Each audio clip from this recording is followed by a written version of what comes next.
Ya, terima kasih. Yang pertama kan kampanye kita terkait dengan PSI menang BPJS gratis.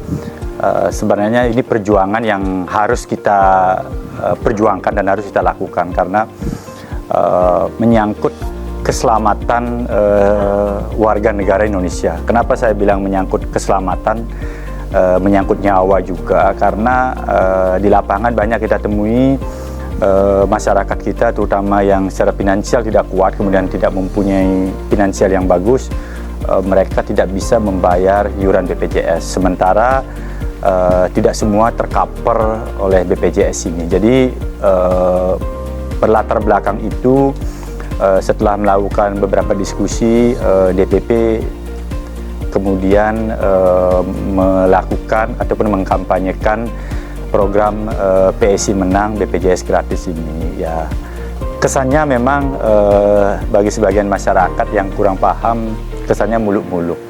Padahal kajian yang kita lakukan itu sudah berdasarkan banyak penelitian dan itu sebenarnya bisa dikerjakan sepanjang ada political will daripada pemerintah, termasuk juga legislatif kita.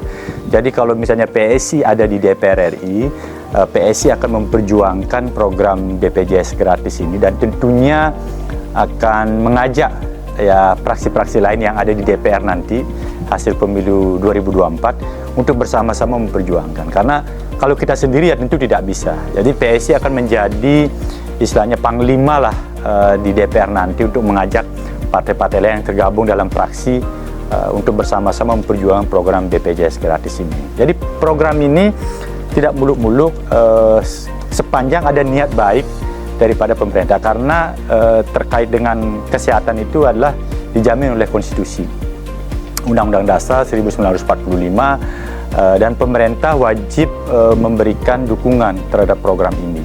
Ya, bagaimanapun tidak semua punya finansial yang bagus, sehingga ada banyak sekali masyarakat yang tidak mampu, kemudian dia harus datang ke rumah sakit, kemudian tiba-tiba dia program BPJS-nya tidak dibayar karena nunggak beberapa bulan dan tidak bisa dilunasi ataupun di-cover, sehingga tidak mendapatkan penanganan yang bagus dan menyebabkan sampai bahkan ada lumayan banyak masyarakat yang meninggal akibat tidak bisa tercover oleh BPJS ini.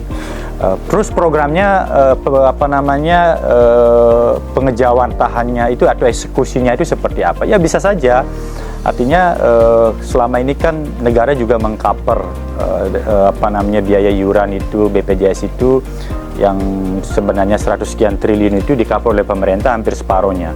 Sekarang bagaimana caranya mencari uang separohnya ini? Nah, inilah yang nanti akan diperjuangkan oleh PSI, misalnya melalui pembayaran PPN, pajak pertambahan nilai, yang setiap kita berbelanja kena pajak, mungkin bisa dinaikkan istilahnya subsidi silang dari istilahnya orang yang mampu kepada orang yang tidak mampu, atau mencari mata-mata anggaran yang di mana yang bisa kita ambil kemudian untuk mengcover BPJS ini. Ya, tidak sulit sebenarnya itu sepanjang pemerintah bersama-sama legislatif nanti mau memperjuangkan itu. Teknisnya itu sudah kita diskusikan banyak, dan dari mana anggaran yang bisa diambil itu, dan itu sudah kita juga lakukan kajian-kajian, dan program ini bisa dilakukan sepanjang dilakukan secara bersama-sama oleh seluruh partai nantinya yang ada duduk di DPR RI. Nah, itu sih sedikit terkait dengan BPJS. Berarti kemampuan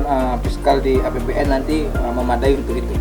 Iya, tidak masalah sebenarnya ya, karena kan program ini harus diutamakan karena kan menyangkut kesehatan masyarakat. Kalau masyarakat sudah sehat, tentunya nanti mereka bisa bekerja dengan baik, tidak terlalu worry terhadap kesehatannya nanti. Bagaimana kalau anak saya sakit, bagaimana kalau suami saya sakit atau istri saya sakit, karena mereka sudah tercover oleh BPJS. Nah, permasalahannya sekarang kan ada banyak komentar-komentar, lo digratiskan saja, dibayar aja, pelayanan nggak bagus. Nah, ini PR kita bersama-sama, bagaimana nanti mengedukasi para pelayan-pelayan yang dimiliki oleh paskes-paskes yang ditunjuk oleh BPJS, rumah sakit untuk memberikan pelayanan yang sama kepada setiap masyarakat, setiap warga negara yang menggunakan BPJS. Jadi sebenarnya tidak masalah kalau ini digratiskan, justru pelayanan mereka itu harus ditingkatkan. Karena kan pelayanan kesehatan ini kan jangan sampai orang yang sudah sakit kemudian dijudesin atau dijudekin, malah mereka tidak akan sembuh, malah mereka tambah sakit. Nah, ini yang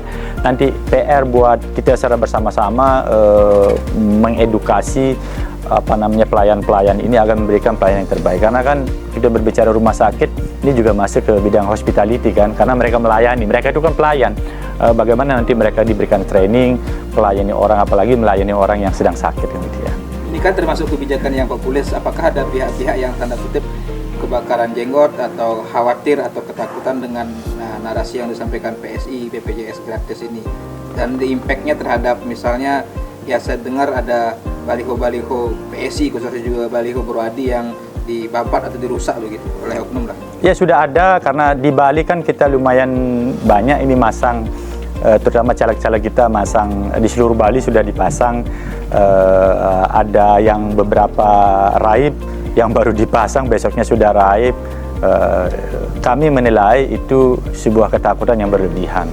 Karena masing-masing partai harusnya sudah punya program yang jelas bagaimana memenangkan pertarungan ini. Ya tidak etis rasanya sesama caleg atau sama-sama kontestan pemilu di 2024 saling dalam tanda kutip cakar-mencakar, cabut-mencabut balihonya, karena yang harus dilakukan oleh pesaing ataupun para kompetitor itu adalah bagaimana menawarkan program kepada konstituen di dapil mereka masing-masing. Jadi saya sangat sayangkan, dan ini tugas bersama-sama. Mungkin dari pihak pemerintah juga punya kewajiban untuk memantau baliho-baliho sepanjang tidak menyalahi aturan, karena masa ini kan belum masa kampanye, dan kami juga tahu itu.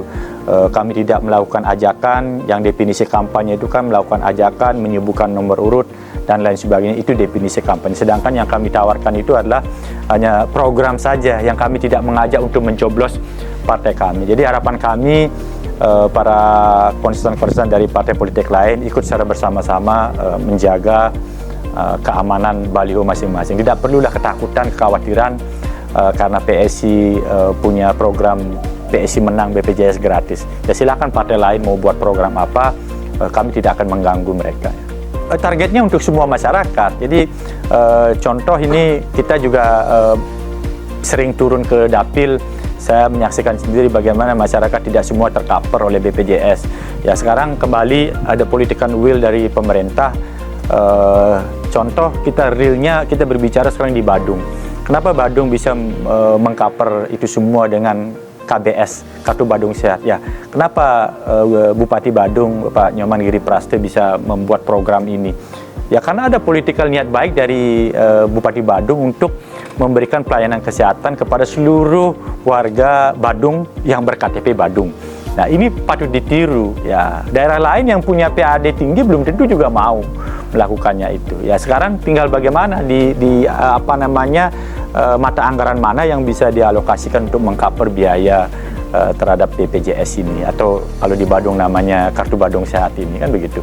Karena Kartu Badung Sehat ini bahkan bisa dipakai untuk anggota caleg-calon legislatif itu untuk tes kesehatan, dia bisa pakai, itu gratis, kan luar biasa ini. Sedangkan saya karena kebetulan bukan warga Badung, saya bayar. Ketika saya melakukan tes kesehatan, saya bayar pakai uang pribadi gitu ya. Iya, target kami kalau di provinsi, target kami sebenarnya minimal 4 kursi. 4 kursi itu kan bisa kita membuat satu praksi. Ya, kalau kita punya satu praksi, otomatis program-program yang akan kita kawal di pemerintah Provinsi Bali akan lebih efektif. Ketimbang misalnya, kalau misalnya kita hanya satu, atau sekarang ini kita punya satu, kita gabung dengan Nasdem dan Hanura, tidak akan maksimal. Karena kalau 3 partai ini satunya menolak usulan kita, ya kita tidak bisa juga. Ini kan harus sama-sama punya visi yang sama. Sedangkan Partai A belum tentu sevisi dengan partai kami yang misalnya memperjuangkan apa misalnya, ya tidak bisa. Sehingga target maksimal kami minimal 4 kursi, sehingga kita bisa membentuk praksi sendiri yang nanti akan mengawal program-program pembangunan yang ada di Provinsi Bali ya.